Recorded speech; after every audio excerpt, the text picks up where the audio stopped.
Order! Order! You are an incorrigible delinquent at times.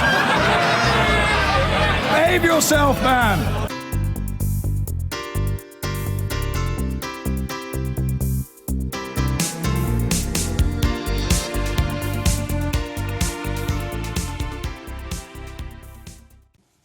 Has David Cameron really done enough to persuade the British public that we should remain in the European Union? This is kind of assuming he gets everything he's been asking for, yes? Yeah. Yes.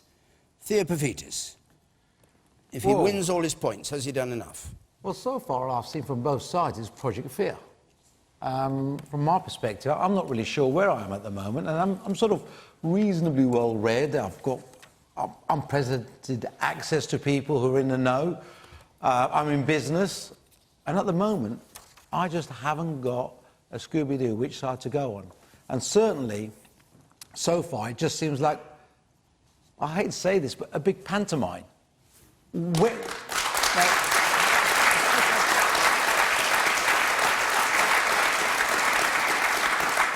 When will we be told facts?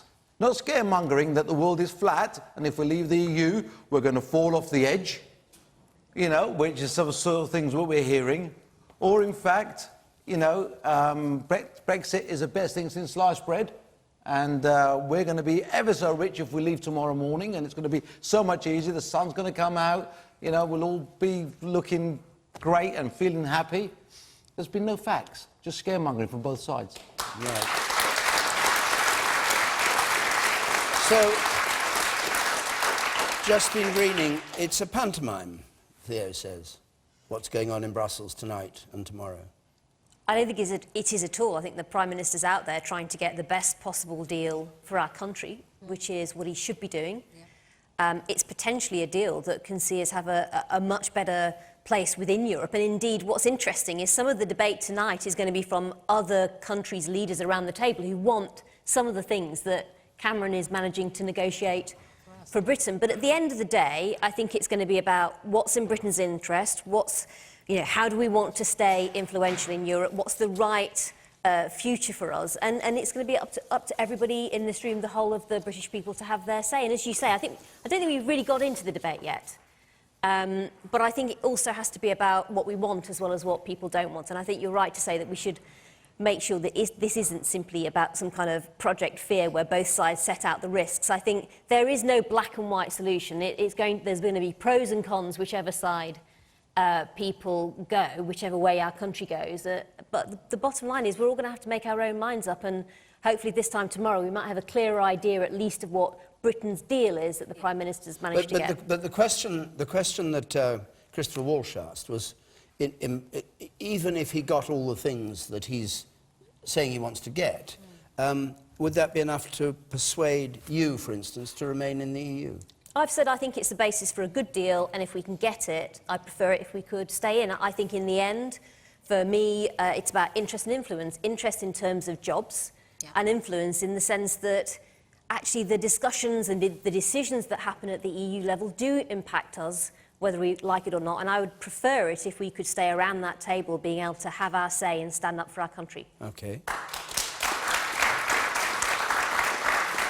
It'll be really interesting to hear what you all have to say. I'll just take one more member of the panel, and then we'll come back. Let's hear Lisa Nandy's view of this.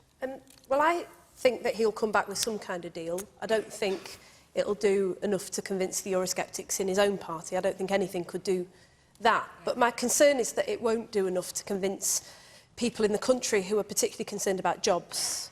And the Europe that they need to see is the Europe that has delivered us many of those workplace rights. A Europe where our Prime Minister is pushing to make sure that employers can't undercut wages using cheap labour. A Europe where we work together, collaboratively, to stop companies like Google playing us off against one another and avoiding paying their fair share of taxes. And a Europe, in the end, where we work together in our shared interests to tackle the big challenges that we face. Because whether it's climate change or mass movement of refugees or international terrorism. These are all things that demand more cooperation from us, not less. OK, and what about the the things that are being negotiated, which Theo described as pantomime? Do you think it's pantomime that we're seeing tonight? I suppose what I would describe it as is tinkering, when actually what we need is a Prime Minister who's going to go out and fight for a Europe that works for people and not a Europe that works for big business. Jeremy and Corbyn, that's the Europe. That's the Europe that will stand up for Britain's interests and give us influence in the coming centuries. And that's Jeremy Corbyn. And that's exactly what Jeremy Corbyn was arguing for in Brussels today. OK, you sir at the back in the blue shirt. I think we should have a Prime Minister that fights for the UK, not Europe.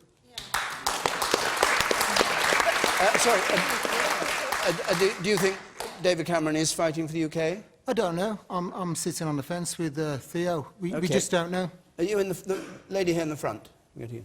What makes anybody think it's going to be any different? Our country's infrastructure cannot cope with any more mass migration, and if Turkey joined the EU, no matter what David Cameron gets us now, it's not going to be enough.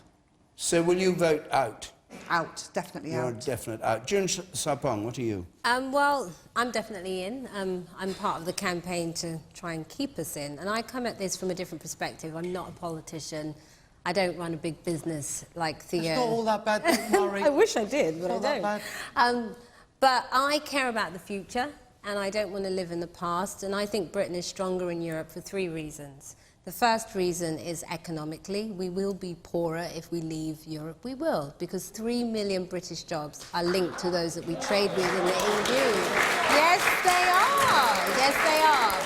So therefore, if we leave, we could be putting those jobs at risk. That's not Project Fear, that's Project Truth. Can you This is justify what that? it is. Come on, I'm here to be convinced. Those are government statistics. I'm here. They're not mine. I didn't make them up. No. I'm here to be come up with them. Who's Theo. come up with 3 million job losses? The government. They haven't. It didn't say 3 million job losses. They've said that 3 million jobs are linked to our trade with And other 5 EU countries. million jobs so therefore, are if linked, we leave, that and could 5 potentially million put those jobs at 5 risk. million jobs in the EU are linked directly with the UK economy.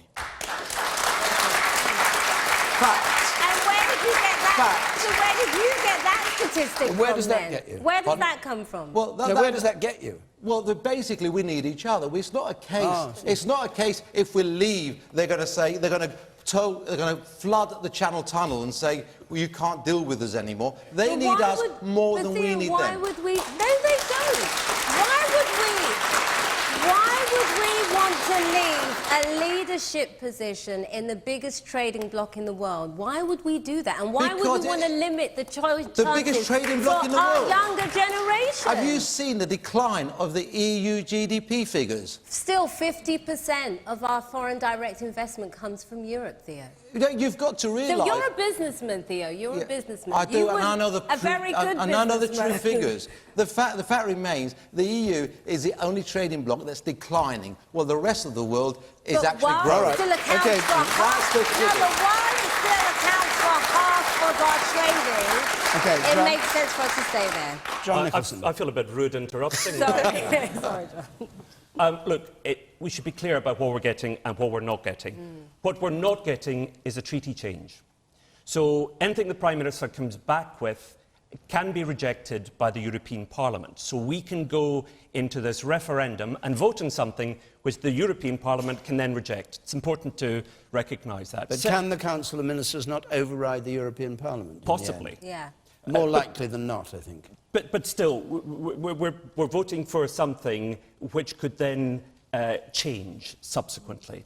We're also voting for something that could be overturned in the European courts. There could, for example, be a challenge. So it's all very vague. And the reason it's all very vague is because, I agree, it's a pantomime. It's about internal Conservative Party politics rather than really changing Europe. But nevertheless, you'll vote on it. I'll vote and I'll vote to stay, because I think we're getting terribly absorbed in a lot of the minutiae of this rather than the big picture. You know, last week I was in Berlin, and I think what Parliament really misses is the statesman. It's the elder statesman. It's the Ted Heaths. It's the Dennis Healeys. It's the Jacques Chiracs. It's people who've got a memory of war Yes. and remember what this whole Yeah. project was about. Wow, in the It was first about place. peace in Europe. It was about the iron and steel community, growing peace in Europe and stability between these warring factions. And what's been achieved in Europe is an extraordinary thing. And can I just make one point, David, which is about something, if you remember, called subsidiarity. Do you remember that word? Because the Prime Minister says he's in Brussels at the moment, and that one of the things he's trying to stop is Britain being sucked deeper into European integration. John Major tried to do that, and he tried to do that in a way which has hoisted the Tories with their own Europe petard, because he broadened Europe. He was keen for Romania to come in, and Bulgaria. And what was the inevitable consequence of that? A huge amount of immigration. And you're not in favour of those countries being in the EU? I am in favour of those countries Well, why do you being... criticise him for allowing it? Because he's so clearly not achieved what he set out to achieve. I'm completely consistent. Turkey like to be a member as well, from your point of view? Turkey's more complicated. I'm not sure about Turkey. I wouldn't necessarily reject Turkey coming in. But, you know, when you think of what the European Union did in giving hope to the ex-communist countries, in integrating the ex-fascist countries, it's been an extraordinary success. OK, let's get back to the question about Cameron and the negotiations, and whether the negotiations, which were described at the beginning as a pantomime, whether they are enough to persuade people. You, sir? Yes, it's all smoke and mirrors, and he has no chance of delivering anything. It's jammed tomorrow, and if we have to get control back of our borders. As far as the comment you made about business, the trade deficit with Europe, our deficit, is 88 billion. Do you think that Europe are not going to start to do business with us? All right. And you, sir? Let's just have a wide range of views from an audience of mixed opinion. In fact, with regards to the question of is David Cameron going to get a deal, absolutely he's going to get a deal, but is it a deal that will be in Britain's best interest? Probably not. It's going to be nothing more than another David Cameron manifesto full of no ifs, no buts promises that he will not deliver on. Are you voting yes or no? Absolutely no.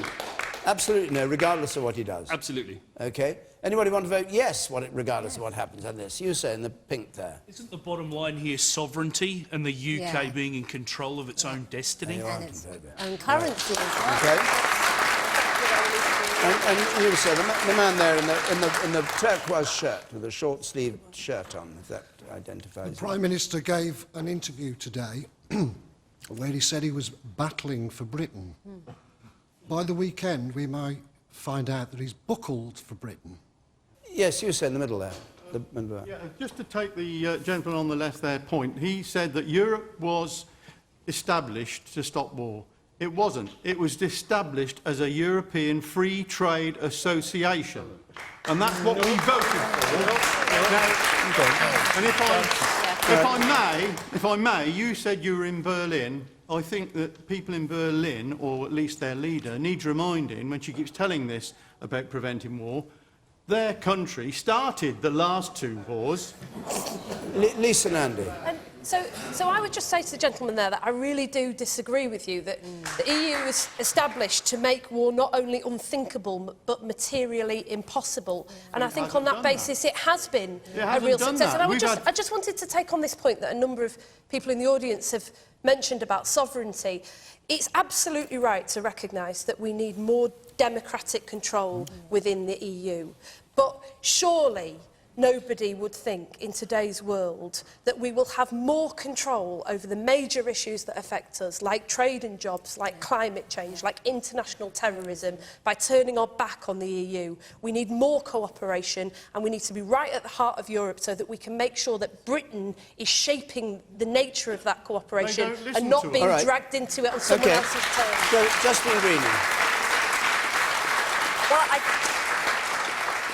I think, firstly, the Prime Minister's been very clear. He wants to get a good deal, but if he can't get one today, tonight, he won't accept a deal that's not good enough for our country. I think the second thing is, actually, we do need to look at what Europe needs to be for the future rather than just looking for the past. And there is no doubt that in my area in international development, we have done huge amounts of work in Syria, but we've seen the impact of that much closer to home here in Europe. Yeah. And it makes sense for us to try and work in partnership with other countries in Europe on that. But the bottom line is this.